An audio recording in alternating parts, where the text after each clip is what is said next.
मतदान के कुछ घंटे बचे हुए हैं और आजमगढ़ में इस वक्त सपा और भाजपा की पूरी टीम आ गई है और आज शाम तक प्रचार प्रसार थम जाएगा।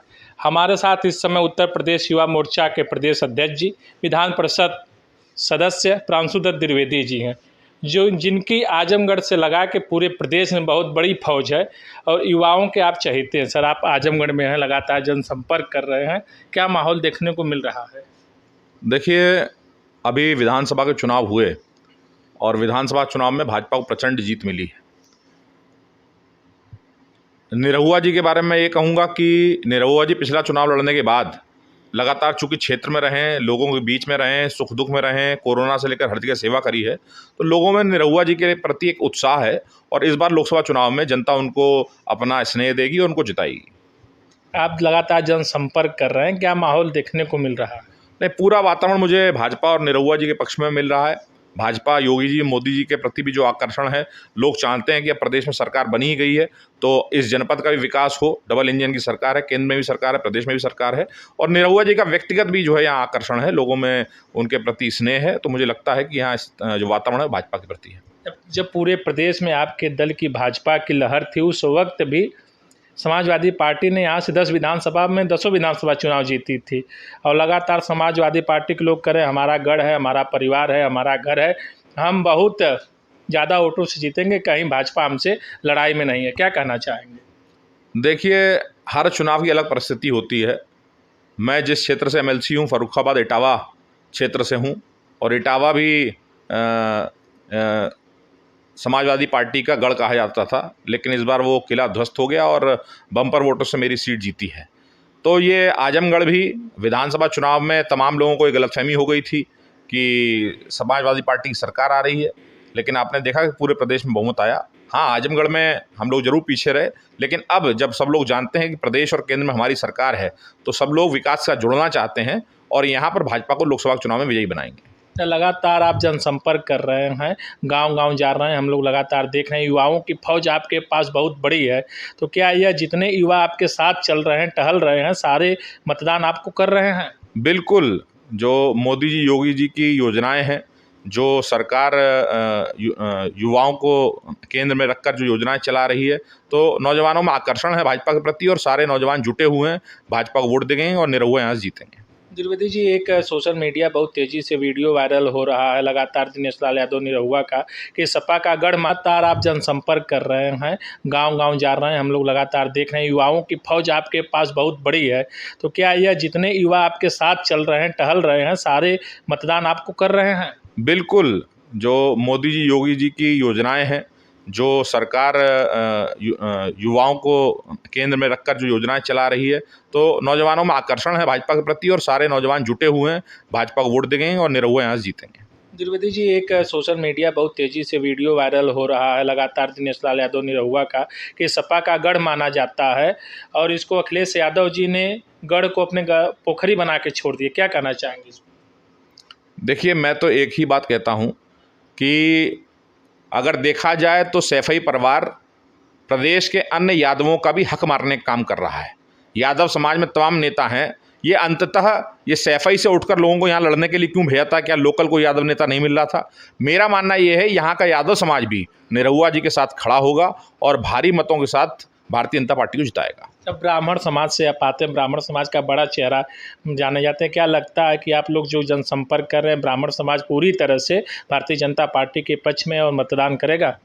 देखिए, अभी विधानसभा चुनाव में भी ब्राह्मण समाज ने 95% से अधिक भारतीय जनता पार्टी को वोट दिया है और ब्राह्मण समाज बुद्धिजीवी समाज है। वो जानता है देश प्रदेश का हित किसके साथ है, तो वो जानता है भाजपा के साथ है, इसलिए इस लोकसभा चुनाव में भी, उपचुनाव में भी भारतीय जनता पार्टी के साथ रहेगा।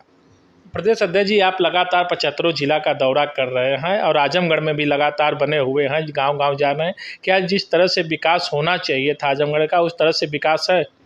नहीं, मुझे लगता है निश्चित रूप से प्रदेश के अन्य जनपदों के सापेक्ष देखा जाए तो आजमगढ़ कहीं ना कहीं कुछ कारणों से पीछे है, लेकिन हमारी सरकार जो कुछ भी कर सकती थी, अभी पूर्वांचल एक्सप्रेसवे, लखनऊ से लोग आते थे, कितना लंबा समय लगता था, अभी मैं लखनऊ से आया 2.5 घंटे 2 घंटे में यहाँ पहुँच गया।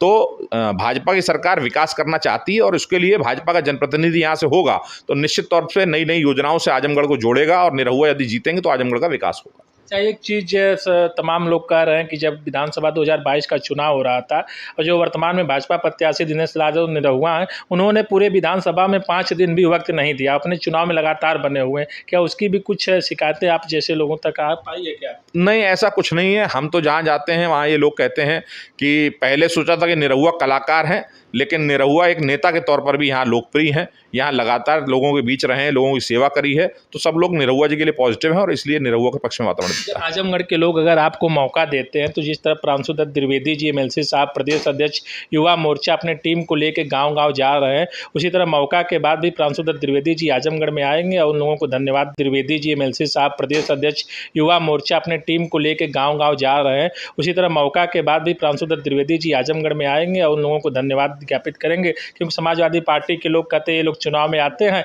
फिर चले जाते हैं। नहीं, मैं भी यहाँ लगातार आऊँगा और हमारा युवा मोर्चा भी लगातार यहाँ सक्रिय रहता है। युवा मोर्चा कार्यकर्ता लगातार रहते हैं, हम आगे भी आते रहेंगे और भारतीय जनता पार्टी इस क्षेत्र में लगातार सक्रिय रहेगी और ये चुनाव भी जीतेगी, ऐसा पूर्ण विश्वास है मुझे। हमसे बातचीत करने के लिए धन्यवाद। बहुत बहुत धन्यवाद। आपने देखा कि प्रांशु दत्त द्विवेदी जी ने अपनी बात को रखा और पूरे जीत को लेकर आश्वस्त हैं। इसी कड़ी में हमारे साथ आजमगढ़ के पूर्व जिला अध्यक्ष, जिनको शांत प्रिय लोकप्रिय कहा जाता, अपने सादगी के प्रतीक है, उस समय में इन्होंने जिला अध्यक्ष ही आजमगढ़ से की, जिस समय में आजमगढ़ में युवा मोर्चा बहुत कम था। तो सर, क्या अध्यक्ष जी युवा मोर्चा कितना चुनाव में सक्रिय है? देखिए, युवा मोर्चा जब से माननीय प्रदेश अध्यक्ष जी प्रांशु दत्त द्विवेदी जी अध्यक्ष हुए हैं, मतलब युवा मोर्चा ज़मीनी स्तर पे काम कर रहा है, निकल रहा है। और भी लालगंज के जैसे अध्यक्ष हैं नीरज तिवारी, ये लोग भी सक्रिय हैं और पूरी इनकी टीम ज़मीनी लेवल पे काम कर रही है। और माननीय प्रदेश अध्यक्ष जी 2 दिन से 3 दिन से यहाँ पे आके प्रवास पे हैं और आप खुद पूरी टीम को कोऑर्डिनेट कर रहे हैं, उनसे बातचीत। और अभी आप अभी बाइक रैली होने वाली युवा मोर्चा की बहुत बड़ी, उसमें आप सम्मिलित होंगे। तो युवा मोर्चा बहुत अच्छा काम कर रहा है और हम लोग भी पूरी तन्मयता से पार्टी के लिए लगे हुए हैं। कमलेंदर जी, जब आपको युवा मोर्चा की जिम्मेदारी मिली थी तो लोगों के द्वारा कहा जा रहा था कि मिश्रा जी को एक कांटों का भरा ताज मिला। उस वक्त आजमगढ़ में तमाम लोग युवा मोर्चा से जुड़ना नहीं चाहते, कितना संघर्ष करना पड़ा, उस संघर्ष का परिणाम आज तक कहाँ तक पहुँचा? देखिए, युवा मोर्चा हम लोग पहले भारतीय जनता विचार परिवार से एबीवीपी का मैं कार्यकर्ता रहा हूँ, तो कांटों का ताज इसको नहीं बोलते हैं, ये जिम्मेदारी है, एक परिवार की जिम्मेदारी है और एक यूथ की जिम्मेदारी मुझे मिली, मेरा सौभाग्य था। और आज भी मेरा सौभाग्य है कि हमारे प्रदेश अध्यक्ष वर्तमान में प्रांशु दत्त द्विवेदी जी हैं, उनके नेतृत्व में हम लोग आज भी मैं काम कर रहा हूं, उनका आशीर्वाद है हम लोगों के साथ।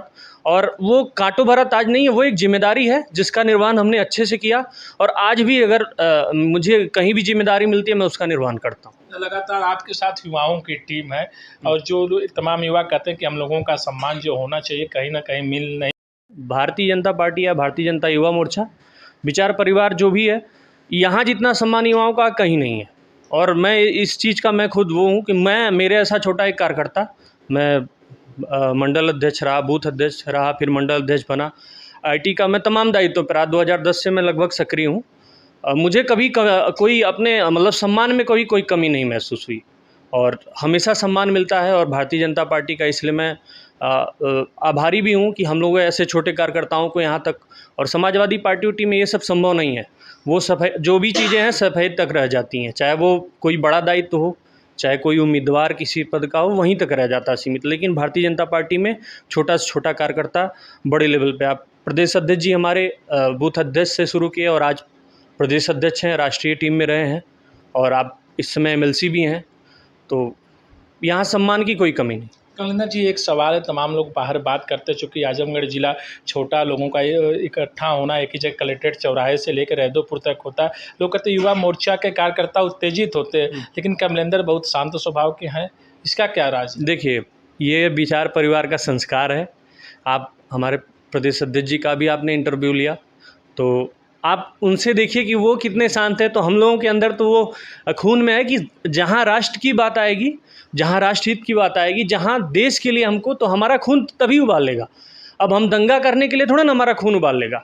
जहाँ हमारे देश सेवा की बात आएगी, हम लोगों का खून उस समय उबाल लेता है। बाकी तो अपनों के बीच में क्या खून का उबाल लेना, ये तो अपना परिवार है, अपना आजमगढ़ अपना घर है, पूरा देश अपना घर है। तो यहाँ पे साधारण सिंपल ही रहना मुझे लगता है सबसे अच्छा है। और मुझे यही अच्छा लगता है। जीत को लेके क्या तैयारी आप लोग बना रखे हैं, क्या रणनीति बना रखे हैं? देखिए, जीत तो पक्की तय है, क्योंकि ज़मीनी लेवल पे इससे पहले अखिलेश यादव सांसद थे, उनको लोगों ने देख चुका है। और मैं ये कहता हूँ, जो अपने पिता को सम्मान नहीं दे सकता है वो आजमगढ़ को कभी सम्मान देगा? हैं, 10-10 सीट आजमगढ़ के, इससे पहले भी विधानसभा में 10 सीट उनको मिली, और अब की बार वो सांसद फिर हुए दोबारा। उनके पिता थे, फिर वो हुए सांसद, और उसके बाद फिर उनको 10 सीटें मिली। लेकिन मिला क्या? उन्होंने इस्तीफा, यहाँ से उन्होंने अपना वो दे के चले गए। तो कहने का मतलब ये है कि उनकी सोच क्या है, बस आजमगढ़ के लोगों के साथ छल करना, बहकावे में रखना। और यहाँ ये बताइए, सांसद थे वो कितने बार, वो एक बार झांकने तक नहीं आए, 2 बार आए, और भी व्यक्तिगत कार्यक्रम। ये बताइए, जो अपने विधायक के मरने में नहीं आ सकता है, वो और जनता के लिए क्या कर सकता है? किस विधायक के? अरे आपको पता है, पूरी आजमगढ़ को पता है किस स्थिति में वो आए। तो जनता सब कुछ जान रही है, जनता से